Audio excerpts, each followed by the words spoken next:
We've established that in many situations, our best form of rescue is by actually making direct contact with our subjects.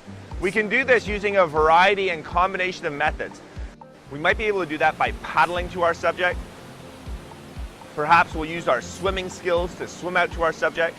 Or we may use a variety of different wading skills to be able to walk through shallow water to be able to get right out and grab onto them. So what we're trying to emphasize here is the need to have good skills to be able to access our subject. So I think a good access drill that people can practice is something like what we've just set up here. Pick an eddy which is a bit challenging to hit. Get out of your boat, move upstream, wade, leap, swim. Get used to that type of movement and those type of techniques, because if we practice those when we have the opportunity to, before we actually have a problem, we'll be that much better prepared and that much better skilled when we actually need to use it for the real thing. We all know that it's very important when we're in fast-moving water to keep our feet up.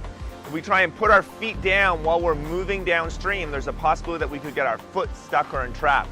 So we use specialized techniques when we're wading to help reduce the likelihood of foot entrapment. So there are many different techniques that we can use to wade out to physically get hands-on with our subject.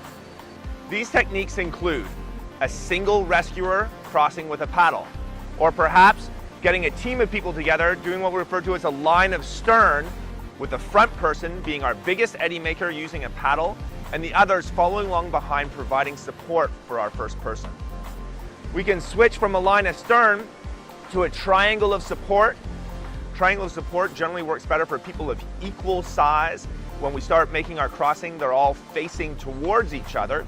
We can perhaps have our triangle of support tethered, or we can get a large team together and wade out to our subject using a technique called a wedge.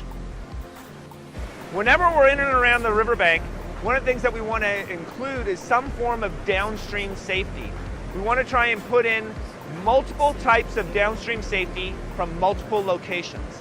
So instead of putting 5 people standing in the same place, all with a throw bag, we're better to spread them out to different parts of the river, and also mix up the type of safety that we're going to use. Have a live bait team, have a strong swimmer, have a couple of throw bags, maybe have someone in a boat. That way, if one system ends up failing, we don't just fail at the same thing multiple times. We in fact have a series of other systems which have a higher likelihood of success further downstream.